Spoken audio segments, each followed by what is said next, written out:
కాకుండా ఇంతకుముందు చెప్పినట్టుగా ఎవాల్యుయేటర్స్ ఇర్రెగ్యులారిటీస్, రిటైర్డ్ లెక్చరర్లు, కోచింగ్ టీచర్లు, సబ్జెక్ట్కి సమాధానం లేని ఎవాల్యుయేటర్స్ వాడటం, అదే ఎవాల్యుయేటర్స్ను తెలుగు మరియు ఇంగ్లీష్ పేపర్లు కరెక్షన్ చేయడం, bias uneven markings, examiner variability జరిగిందని కోర్టు అనేది పూర్తిగా గమనించింది. Article 21 right to fair procedure angle. ఇందులో ఎగ్జామ్స్ ద్వారా ఉద్యోగం పొందే అవకాశం ఒక ఆస్పిరెంట్ జీవనాధారం, లైవ్లీహుడ్కి లింక్ అవుతుంది. ఫేర్ ప్రాసెస్ లేకపోవడం వల్ల article 21 right to life with dignity పరోక్షంగా దెబ్బతిన్నడం. దీనిపైన ఆర్గ్యూ అనేది ఖచ్చితంగా చేయవచ్చు.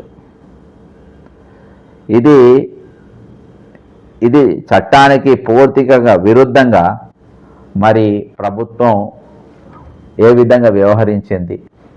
ఇది పరీక్షలు, హైకోర్టు ఇవన్నీ నేను చెప్పిన ఇప్పటి వరకు చెప్పిన అంశాలను ప్రభుత్వం ఉల్లంఘించింది, టీజీపీఎస్సీ ఉల్లంఘించింది. ఈరోజు ఎవాల్యుయేషన్ చేసే వ్యవస్థ టీజీపీఎస్సీ దగ్గర లేదు. ఈరోజు పరీక్షలు సజావుగా జరపాలని, ట్రాన్స్పరెంట్గా జరపాలని, పారదర్శకంగా జరపాలని, నీతి నిజాయితీతో జరపాలని ఉద్దేశము టీజీపీఎస్సీకి కానీ ప్రభుత్వానికి కానీ ఉన్నట్టుగా ఎక్కడ కూడా కనవాలేదు. మేము పరీక్షలు రాసేటోళ్ళము, మాకున్న ఇబ్బందులు ఇవి, ఈ ఇబ్బందుల వల్ల మాకు ఇవి సదుపాయాలు మాకు కల్పించండి, లేకుంటే మాకు ఈ విధంగా అవకాశం ఇవ్వండి అని వాళ్ళు అడిగినప్పుడు వారెక్కడ కూడా వీళ్ళ కలవకపోవడం, వీళ్ళ సూచనలు వినకపోవడం, వీళ్ళ సమస్యలేందో వినకపోవడం, ఈ విధంగా ఇష్టం వచ్చినట్టుగా టీజీపీఎస్సీ కానీ ప్రభుత్వం కానీ వ్యవహరించింది. అందువల్ల ఈరోజు హైకోర్టు దగ్గర ప్రభుత్వం ఒక చెంపదెబ్బ పడ్డది, పరువుపోయిన పరిస్థితి. ఈరోజు మేము ఉద్యోగాలు ఇస్తామంటే వద్దంటుండ్రు, వద్దని ధర్నాలు చేస్తుండ్రు అని చెప్పి అబద్ధాలు చెప్తా ఉంటారు ముఖ్యమంత్రి అనే స్థాయిలో ఉండి. ముఖ్యమంత్రి గారు అంత పెద్ద హోదాలో ఉండి ఈరోజు పచ్చిగా అబద్ధం ఆడే పరిస్థితి. ఏందో తెలంగాణ ఏర్పాటు కోసం ఉద్యమంలో ముందు వరుస నిలబడ్డది తెలంగాణ యువత, తెలంగాణ విద్యార్థులు, తెలంగాణ నిరుద్యోగులు నిలబడ్డారు. తెలంగాణ తెచ్చుకున్నాం. మేము పరీక్షలు అయినాక, తెలంగాణ వచ్చినాకనే పరీక్షలు రాస్తామని హాల్ టికెట్లు పరీక్ష హాల్లోనే చింపి బయటికి వచ్చి ఉద్యమ బాట పట్టిండ్రు. తెచ్చుకున్న తెలంగాణ నాటి నుండి 2014 నుండి నేటి వరకు అన్ని ప్రభుత్వాలు ఎందుకో నిరుద్యోగుల మీద పగబట్టినాయి. 2016 పేపర్ లీకు కోర్టుల కేసులు నడుస్తూనే ఉన్నాయి. 2022 పేపర్ లీకు అది సిట్ అని వేసిండ్రు, అది ఏమైందో తెలియదు, కొంతమంది అరెస్టు చూపించారు. ఇవాళ పరీక్షలు రాస్తే అవి కూడా పారదర్శకంగా చూపించారు. ఈరోజు మన తెలుగు అకాడమీ పుస్తకాలు పరీక్షకు ముందు ప్రామాణికం కాదని అంటారు.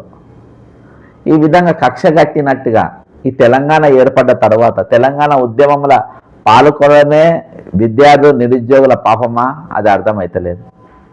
ఈరోజు ప్రభుత్వం పూర్తిగా కక్ష కట్టి పగబట్టి ఈరోజు నిరుద్యోగులను చేజ్ చేసుకుంటా లాస్ట్కు కోర్టుకు ఆశ్రయించే పరిస్థితికి ఈరోజు నిరుద్యోగులను తీసుకొని వచ్చారు. మొత్తం ఇప్పుడే అశోక్ నగర్కు వెళ్ళొచ్చిన, అక్కడ ఉద్యోగాల కోసం వేసి చూసే వాళ్ళు, సీరియస్గా ప్రిపేర్ అయ్యే వాళ్ళందరూ కూడా ఈరోజు ఈ తీర్పుతోని కొంచెము ఊపిరి పీల్చుకున్నట్టుగా వాళ్ళందరికీ అనిపించింది. ఇవాళ ఈరోజు ఉదయం జనార్దన్ కూడా మీ ముందుకు వచ్చిండ్రు లైవ్లో నాతో పాటు. ఎందుకు అని అంటే ఈరోజు ప్రభుత్వం తన డిగ్నిటీని కాపాడుకోలేకపోతుంది, ప్రభుత్వం ఒక హుందాతనంగా వ్యవహరించలేకపోతుంది.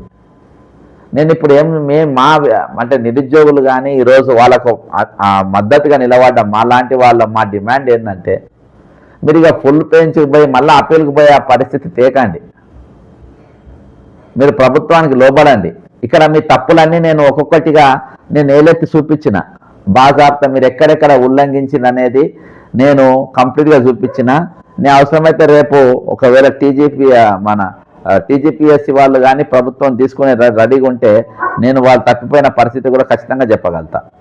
మరొకసారి నేను మీకు గుర్తు చేస్తా, గుర్తు తీసుకొచ్చి ఒక ముఖ్యమైన అంశాలు పై మాత్రమే నేను చెప్తా.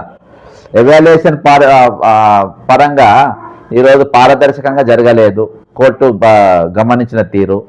అంతేకాకుండా ఈరోజు ఫెయిర్నెస్ అనేది ఎక్కడ కూడా కనవాలేదు. డిజర్వింగ్ క్యాండిడేట్స్ నష్టపోయినరు. టీజీపీఎస్సీ అనేకమైన అక్రమాలకు పాల్పడ్డది. సెలక్షన్ ప్రాసెస్లు పూర్తిగా దెబ్బతిన్నది. ఆర్టికల్ 14-15 ఉల్లంఘన జరిగింది. అక్కడ సెంటర్ దాదాపు 18 నుండి 19 సెంటర్లలో ఒట్టి మహిళలకు మాత్రమే అని చెప్పి పెట్టిండ్రు. ఒక 27 కేవలం పురుషులకు మాత్రమే అని పెట్టిండ్రు. ఇది సమానత్వ హక్కు 14 ఆర్టికల్ 14 లింగ వివక్ష 15 ఇది పూర్తిగా ఉల్లంఘనే. ఆర్టికల్ 16 సమాన అవకాశాల హక్కును మీరు ఉల్లంఘించిండ్రు. తెలుగు మీడియం క్యాండిడేట్లకు సరైన ఎవాల్యుయేటర్స్ అనేది లేకపోయినరు. కాబట్టి ఇంగ్లీష్ ఉర్దూ మీడియంలకు ఎక్కువ సక్సెస్ రేటు రావడం జరిగింది. మన ఉద్యోగ అవకాశాల్లో మరి సమానత్వమైనది మన అవకాశం ఇవ్వలేకపోయింది. ఇక్కడ ఏదైతే సహజంగా జరగాల్సిన న్యాయం జరగలేదు, ఉల్లంఘన జరిగింది. నోటిఫికేషన్ ట్రిపుల్ వాల్యుయేషన్ రూల్స్కు విరుద్ధంగా జరిగింది. ఈ విధంగా అనేకమైన అంశాలలో మీరు టీజీపీఎస్సీ ప్రభుత్వం పూర్తిగా విఫలమైపోయింది. కాబట్టి ఈరోజు ముట్టకాయలు తిన్నది. కాబట్టి ఇది మళ్ళీ మేము అప్పీల్కి పోతాం, మేము ఆ కోర్టులో చేసుకుంటాం, మీ కోర్టులో చేసుకుంటాం అనేది కాదు. ఇలా పొద్దుగాల జనార్దన్ తమ్ముడు కూడా గుర్తు చేసిండు. రేవంత్ రెడ్డి గారు గతంలో హైకోర్టు ఒక తీర్పు ఇస్తే దానికి చెంపదెబ్బ పడ్డది. మళ్ళీ పోయి పైకి పోయి ఇంకో చెంపదెబ్బ తినే ప్రయత్నం చేయొద్దు. మీరు ఈ దెబ్బతోనే సరిపోసుకోవాలి. ఇంకా పైన మేము ఇంకా తన్నులు తింటామనే తట్టుగా మీ వ్యవహారం ఉండద్దు. ఈరోజు తెలంగాణలో ఒక సమాజం అంతా ఒక తాటి మీద ఉన్నది. తెలంగాణ సమాజం అంతా ఈరోజు టీజీపీఎస్సీ పరీక్షలు బరాబర్ వాళ్ళు రాపియలేదు, పరీక్షలు బరాబర్ నిర్వహించలేదు అనే అభిప్రాయంలో ఈరోజు తెలంగాణ సమాజం ఉన్నది. ఈరోజు ఒక పరీక్ష సమర్థవంతంగా పెట్టే సామర్థ్యం ఈరోజు రేవంత్ రెడ్డి ప్రభుత్వానికి లేదని చెప్పేసి కూడా అన్నది. ఈ సామర్థ్యం వీళ్ళకే కాదు, ఈ ప్రభుత్వం గత ప్రభుత్వానికి కూడా పక్క 100% లేదు. గత ప్రభుత్వం కూడా 100% లేదు. గత ప్రభుత్వం ఏకంగా పేపర్లు లీకులు అయిపోయినాయి. కాబట్టి ఈరోజు ఎవరికి కూడా చిత్తశుద్ధి లేదు. ఆనాటికెళ్ళి ఈనాటి వరకు 2016 గ్రూప్ 1 వచ్చి రిజల్ట్ వచ్చిన దానిపైన ఇప్పుడైనా ఒక ఎంక్వైరీ చేస్తే అసలు వాస్తవాలు అనేది బయటికి వస్తాయి. కాబట్టి వాళ్ళు ఏమో ఈరోజు ఇప్పుడున్న వారికి మద్దతు తెలిపిందని ఏదో శుద్ధపూసలని అన్నికి వీల్లేదు.